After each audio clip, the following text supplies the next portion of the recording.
We are here today to talk about my way or the highway. Are you like that? I am. Yeah? I am. Unfortunately, I am. I mean, we all have expectations of what we want, right? Yeah. But I think I know what I'm learning as I get older. And Age is such a gift. It isn't is. It's It such is. a gift. It causes you to reflect on things. It does. And I think as you hear different people in your life express the same thing to you, whereas when you're younger, you might be like, I don't care what they're saying. Exactly. You start really saying, well, if more than one person thinks I'm controlling, I'm Have people probably told controlling. you that? Yeah. Yeah. That and the consequences of being that way. And I think that's one of the biggest things that I've learned, and I think one of the biggest regrets. I don't really have regrets because I think you learn from things.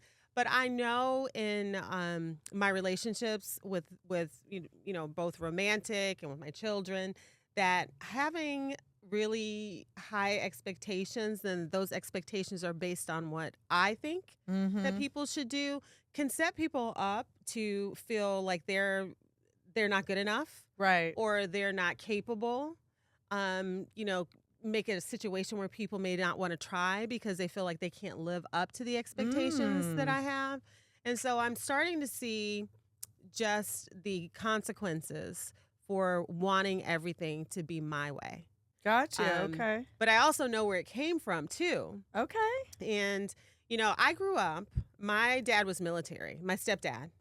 And military. Yeah, I know military very well. I'm a brat and was in the military, as you know. Yeah, and it was his way or the highway. And I mean, way worse than anything Well, in I the could military, do. I mean, they tell you when I was in basic training, you were government property and you had to do, I couldn't say if you were my boss, no, Kim, I'm not doing that.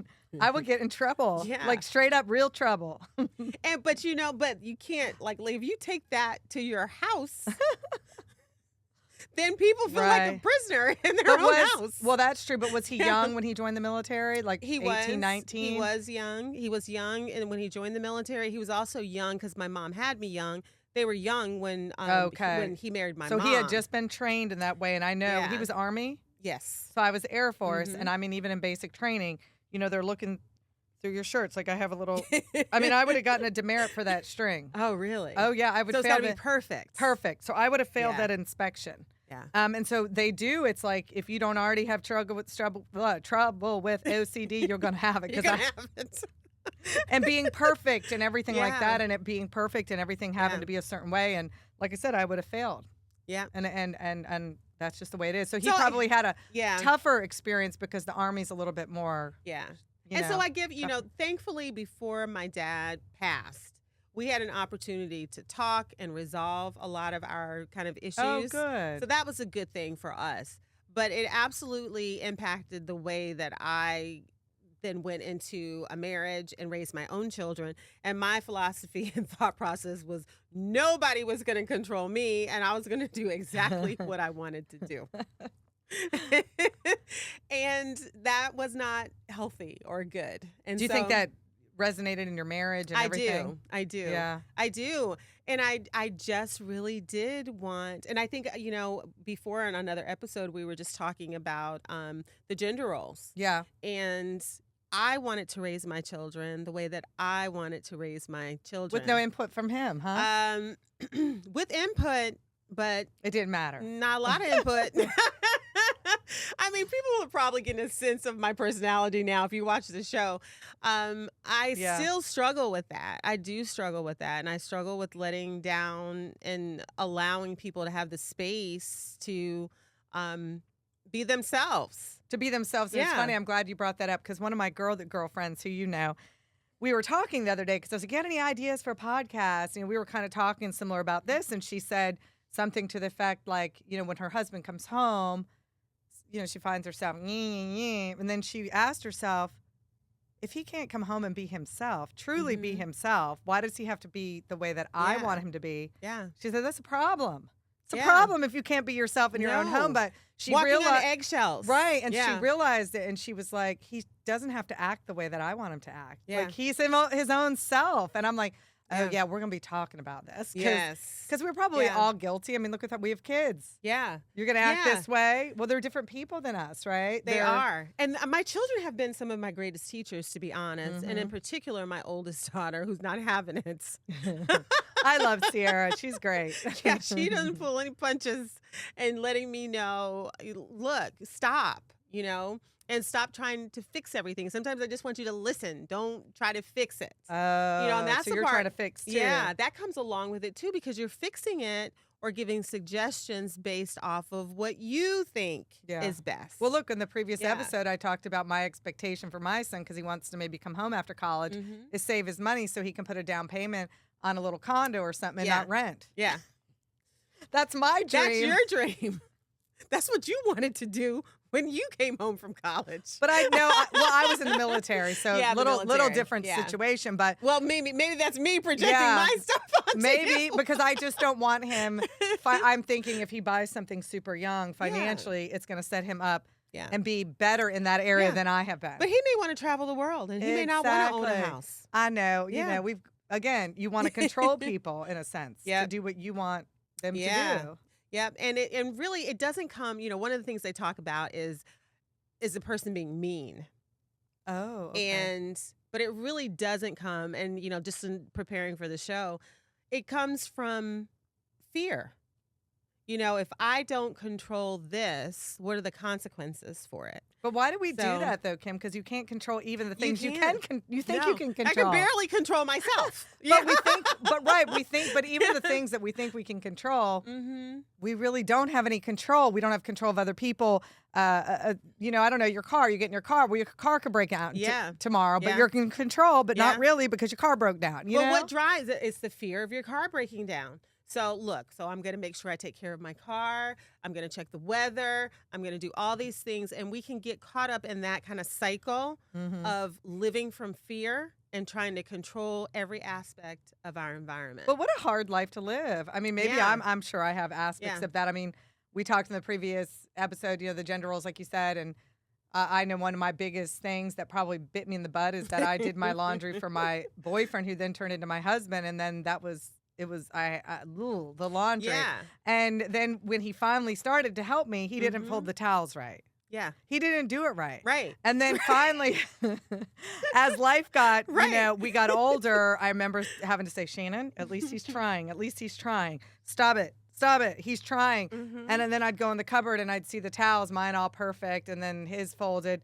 Nothing wrong with the way he folded it, honestly. Right. It just wasn't the way that I did it. So it messed up my whole little closet. Yeah. And you would have to sit in your own anxiety I did. about that. And I made myself, because I thought to myself, the man is trying. The man is trying. Right. Like, that's not fair. It isn't fair. And I realized it, and I stopped it. I did stop it. Yeah. Well, which is good. But that was something I remember. Even my son, was he in middle school? 9th grade.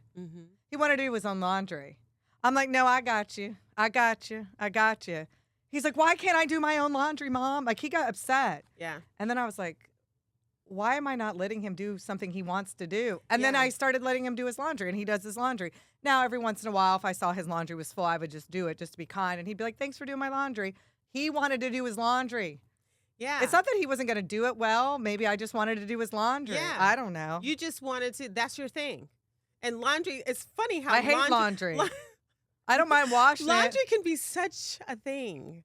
But, such a thing for a lot of, it was a big thing for me. I just don't like putting it away. Yeah, I didn't want anybody messing with my clothes. I don't want nobody touching my stuff. Yeah. Well, I always have I haven't had a laundry husband in a long time. So for those of you, a little off subject, but for those of you who don't know what a laundry husband is, so what that is I've been single a really, really, really long time. And so, you get busy and I do all my laundry. I should put it away as the loads come out. You're good at that. But I just throw it. And before you know it, you've got a laundry husband, right? Because it's long as a body, and it's just up with them. Right. And I call it my laundry husband, and everybody laughs and they think it's funny. And so you've been talking about that laundry. You've been married to him a long time. I've been married to him, and he's amazing. He doesn't say a word. He just lays there. He just lays there. But fortunately, I've been better. I got a new bed. Yeah. And it's a king size, so I had a queen. I don't want a king size laundry husband because that's a lot of laundry. That's a lot of laundry to do. Anyway, little off subject, but for those who were wondering what a laundry husband is. That's hilarious, though. That is hilarious. But yeah, I think that one of the things that I think is so important about not doing that is just how hurtful it is when you go through life like that. And I'm really just learning that. What do you when you say hurtful? What do you mean? Like hurtful to the other people? Yeah, that you can really hurt people by trying to control or try to nitpick every little thing that they do or critiquing them. And I am just now learning within, I don't know, probably the last 6 months or so, to let stuff go. Where I really will, and not try to control. And not try to control it. Not try to tell somebody else what to do, even if in my mind, because, before I've said it on the show, I think I'm right 95% of the time. And the rest of the time you have to convince me. So, but what I've been starting to do is to say, even those times when I feel like I know best, to keep my mouth shut and not say anything. It's hard. And not say anything because I'll ask myself, does it really matter? Does it really matter? Probably not, because it's probably trivial things like folding the towels. Yeah, right? And sometimes there might be a consequence, but is it my responsibility to control the consequence? No. If I'm so busy trying to control other people, they don't get the opportunity to make that mistake, in my opinion. And so they never get to learn and grow and change whatever things they need. They're too busy trying to figure out what I want and trying to live their lives according to what I want. And so that is, again, why I appreciate my oldest daughter so much, because she realized that in me, and because she is like me, she really wasn't going to have it. But not only was she not like me and that she wasn't tolerating that for her life, she was willing to speak up. You didn't speak up, though, did you? Before? No, with me growing up? Yeah. No, well, I did, but it was shut down. And it was shut down. So what do you learn to do? You stop speaking up. And then you keep it inside, which turns into anxiety and a whole other and resentment and anger. And all that other and stuff. And all the other stuff that led to me trying to control other people. Right. And kudos to Sierra. Yeah. Kudos, Sierra. That's awesome, girl. You go, girl. Well, no, but that's good, because then Sierra won't have that same challenge that you had, because she's going to speak up when things aren't feeling right for her. Yeah. And she does it, I'm sure, very respectfully. And I'm sure there's times where she's frustrated. Look, she's laughing. Sierra, we'll have to have you on. Most of the time she does it respectfully, but she's also blunt. And sometimes she's just like, stop trying to fix everything. I just want you to listen. Just listen. Just listen. And yeah, that makes sense, because she's a big girl. She's a big girl. And she's a an grown adult. woman, and she's married. Yeah. And sometimes she just needs a friend, probably, in you, right? Yes. To just say, Mom, hey, what is your perspective on this? I'm not asking you to control it or fix it. Yeah. What would you do in this situation? And just give your opinion, maybe, or listen to her struggles. Yes. And you can't be so present for people if the whole time you're listening to the conversation, you're figuring out how to fix this for them, instead of just being present and listening to what they have to say. Your mind's already on to, okay, well, you should do this, and you should do this, and do this. And look how hard it is. Yeah. Sorry, I know I'm interrupting, but look how hard it is for you to control yourself. We're not controlling nobody else. One, right? No. Think about the things we want to change or fix, or it's hard enough. It's been freeing. It That's really awesome. has been freeing to step back and just say, yeah, no, I don't need to control that.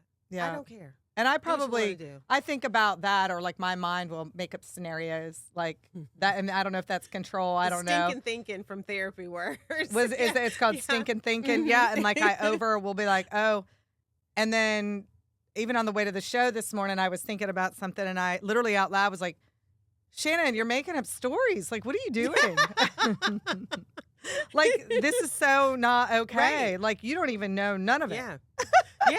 And then I can feel anxiety running through my body, because I've made up a scenario in my head that probably is not true. And then I got myself all jacked up. And so then you're thinking about how you're going to respond to the other person involved. Oh yeah, I had a whole conversation. All based off of what you thought. Which I don't even know. which you made up in your head. It's nuts. But why do we do that? Like, I don't know. I think it helps oh us. my God. We want to be in control. So maybe I do. Yeah. So if you don't know, if you're feeling anxious about what the outcome of something is, then create a scenario about it. Then you know how to respond because you made up the scenario. But the problem is that might not even happen. It probably won't happen. Yeah, and what's going to happen to the other person when you go there believing something's true and it's not true? They're going to be angry with you. Well, and then I told myself, Shannon, just speak up when you have the opportunity the next time you're in each other's company. Yep. And you speak up, and all this anxiety is going to go away anyway. Yes. So stop it. Just stop it. And one of the things they said is it creates an illusion of safety. So if you control everything and everything is your way, it makes you feel like you're safe because you know what's going to happen because you've already controlled the outcome for yourself and everyone else. But really what it does is create, it doesn't allow for connection. It doesn't allow for you to connect with that other person because you have completely shut them down, just like my father did with me. By not letting you speak up. By not letting you speak up and not letting you be yourself. So how can I connect with you when I am trying to make you me? Right. Then I don't know who you really even are. Yeah. And if the goal, right, is to be in relationship, whether friendships or whatever. Yeah. You want those people to be who they are because that's what makes it beautiful. Yeah, that's how you have genuine connection with people. Right. When people are able to show up authentically as themselves and be themselves. And you accept them. Yeah. So flaws and all, right? Flaws and all. Because we all have them, right? Because who's perfect? No one is perfect. No, and that's what this stems from too, right? Perfectionism as well as plus control, you think? Yes, it's all tied in there together. And, just the people pleasing and wanting to present a certain view of who you are to society. And that was another thing that we had too. I had growing up. I don't know if you did, but we had to present ourselves a certain way. I think I've talked about this before. So you did not, we couldn't talk about, you didn't talk about your business in the streets about what's going on in your house. No. You keep your mouth shut. And, the outside persona of who you were and who your family was, that is what you presented. And so in order to present that, you have to control the environment in order to be able to. God, it's so exhausting, but we probably all do it. Yeah. And I know I have had so many times people say to me, they'll have a perception of who I am based off of how I present myself or, how my house looks or whatever. And, it wasn't until, I got into my late 40s, I was like, yeah, I'm living this whole lie. Wow. I've created that scenario in your head. I've created a whole lie in my head because, yes, it looks pretty from the outside, but I'm freaking miserable. And that's no way to live. Yeah, that's no way to live. Control is overrated. Wow. It is very Do you feel much like overrated. you've totally overcome? I don't think I've totally overcome because I think it's in me. However, I'm way more conscious of it. Yeah. I am way more receptive to people calling me on my stuff.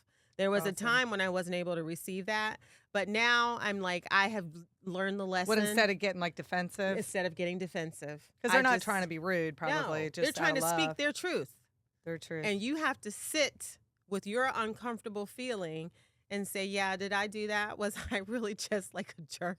Yeah. Did I hurt somebody with something I said or something that I did? And then, move forward and act accordingly and try to do better as you move forward. But that's the beauty of life, right? That's and I think that's the beauty of age. It is the beauty of age. Of learning those things. So. And it can show up in the workplace too. Yeah. And micromanaging. Have you ever had a micromanager as a boss? I have not. I have. Oh my gosh. So this boss that I had, amazing person at their role, amazing. But it got to the point that my colleague and I, we would literally sit there as we're typing to respond. What would this person do? Their name? How would she respond? And we'd that's how we learned to respond to something that was our work, how she would say it. Yes. Because you had been corrected on it so many times. Yeah. Then I also learned with this person, you had to, I always made sure I sent emails ahead of time. This is what I worked on. I learned that the more information you gave, the less you were micromanaged. Yep. And you know why that micromanager did that? To create the illusion of control. If I know every single thing you're doing down to how you send an email, then nothing can go wrong. Right. And it was hard. Probably one of actually my best bosses. I can actually say that now. I learned so much from this person. Amazing human being. Yeah. But that was hard because you walked on eggshells because you didn't know. Or we had an event one time and this person came behind us. And, so when I was a leader, I remember tried to not go behind people. Like if we had an event or something, I'm like, or they'd be like, well, what way do you want it, Shana? And I'd be like, you know what? Just do it the way you would like to do it. Yeah. I mean, in my mind, I might be like, no, the pen needs to go like this. But if they did it like this, I just left it the way they did it. Yes. And the reason why I did was because I remembered what that felt like. Yes. Even though it probably did look better this way. Yeah. But does it really matter? It didn't matter. And I would ask myself that, you want this person who was more than likely a volunteer to come back? Do you want them to feel part of the process or do you want them to feel controlled? And I'm like, I do not want them to feel controlled. It was an awful feeling. Yeah, it is an awful feeling to be controlled. Yeah. Yeah. But I did it. And me too. And so I didn't, and once I realized it, then you become more conscientious about it. So you've never had a boss that was micromanager then? I really have not had a boss. I've had bosses who wanted to tell me, overall what to do, but not down in the nitty gritty of what to do. Yeah. Because, when the email, they didn't tell us how to email. I'll be honest with you. I think it was just all the stuff. And then one day we were talking. I said, do you find yourself saying, what would this person do? And she was like, yeah. I'm like, man, because it was just the environment that we were in. And with my personality, I've always chosen jobs where I get to have a certain amount of autonomy. Which is a good thing. Which is a good thing, especially for a person who has a tendency to be controlling. So you can do it the way you want to do it? I can do it the way I want to do it. See, you do that on purpose. I know. But, I have learned. I've learned a lot. And, with my team, I very much, now I have learned to let things go, but I notice I also tend to get people that are like me. Oh, that work for you. That work for me. So do you feel like a tension there? No, because I trust them. You trust them to do their job. So I feel no need to control them or to micromanage them in any way because I trust them to do their job. But so I don't know. Maybe that's why when people come in, they build their own teams so that they feel like they can trust them to do their job, and so they, other people have to leave. I don't know. But I know it's something I'm definitely working on and continue to work on. And it's hard. It's hard. It's hard. Because it's who you are. Like you said, it's deep-rooted, right? It is deep. It is very much deep-rooted. But I do want to feel connected to people. And I don't want people to feel like they can't be themselves around me. And at work, you don't want them to be like, what would Kim do? Yeah. I don't think they are. Look, we'll have to bring one of them on one time and talk. I have a good relationship with my team. No, I mean, and the stuff you shared. But they might do that, to be honest. They might. I'm going to ask them. You should ask them the next staff meeting. Just say, do you guys have like a secret conversation? But one of the things about you with work, I mean, it's a little off subject again, but I think that your employees, from what you've told me, because you do have a big heart and you think about them a lot, and I think that when you celebrate your staff, and oftentimes I know at Christmas you get little things and tchotchkes and you'll remember little holidays and birthdays and stuff like that. I feel like that goes a long way and it makes people want to work for you. So I imagine that they probably don't think that of you, because I would think a lot of people who are probably very micromanager in that way, and I know you're not a micromanager, but controlling in that way, probably wouldn't be bringing little tchotchkes and gifts for people. I think it is because I try to balance, because I do have high expectations and I know it. Do you think they're too high? I think I can be a driver. Yeah. Yes. I think sometimes they can be too high. However, I'm very conscious and very aware and of that. So if I catch myself doing it, and I've also encouraged other people, managers, like if I am pushing you too hard or you have too much, please let me know. Oh, wow, you've so said I'm that. very open. Kim, that's yeah. awesome. Yeah, no, and they probably have. Has anybody ever told you, Kim, it's a little much, or? yeah, or you. Not always, because a lot of them are like me, but what they tend to do, I tend to see the behavior in them and see the stress in them, and so I'm very receptive to But that's that. a great manager to be able to see that, I think. I think I see my faults. I'm still working on them. But be gentle with yourself, because we all have them, and I'm sure yeah, I have some of those same tendencies, too. Yeah. But I do, like I said before, and that's the reason we even wanted to talk about this, just really being aware of when you are having the expectation that people act like you. People are not you. They're their own They're not self. you. And so, but then maybe that's even a deeper issue that, when you expect people to be you or do things like you would, you have to ask yourself why. Why do you think that people are going to be like you when they're different people? Yeah. That's got to be something super deep. And that you can't change people. Like you can try, but you can't change people. And if you try to change people and they don't want to change, it's something core and essential to who they are, they're going to get angry with you and they're going to resent you, and there will be no real connection. So you cannot change. You can't fix people. You can't be responsible for yourself. Just be responsible for yourself and try to move through life that way. You'll be much happier. Oh, much happier. Well, that's great. So you've seen a huge difference in just, what about the people around you? Have you seen, like with your kids or whatever, have you seen a difference in that? Yeah, I think I have seen it. One thing, I've seen my younger daughter be more outspoken. That's awesome. She's kind of quiet. Yeah, she was quieter, so she might have been thinking it in her head. But they talk about sometimes the children who are quieter and who go along with the program, they don't always, they might have their thoughts and their feelings, but they don't always express them. Yeah. Especially if you're surrounded with a bunch of people who like to take, suck the air out of the room. But I have seen her really kind of blossoming and speaking up more and giving her perspective on things more. And that's what I want. I really do want that. So that's awesome. Yeah. So I would say, like, actually just the my way or the highway, right? It's just expect that people are going to be who they are. You've got to be who you are. You need to speak your truth. If you're feeling some kind of way at work, in a relationship, speak up. Yeah. Don't hold it in, like you were just talking about. And just really remember that people are not you. Yeah. And your way might not always be the best way. Yeah. And it's not. It's not. And as long as you have the same goal and you get to it, it doesn't matter how you get there, right? Matter. That's how I always, in my leadership, that's how I always have been, like, I don't care how you get it done. It just needs to get to this goal, right? So it doesn't really matter. So what a deep conversation. Thank you for driving that, Kim, because, it just, You don't struggle with that one as much as I do. But, I think I still do. I think probably everybody does to a certain degree, right? And figure out why, why we do that. But we all have our own struggles. We talked in another episode about weight and stuff like that. I definitely probably struggle way more. Yeah. How many times have I talked about it today? God.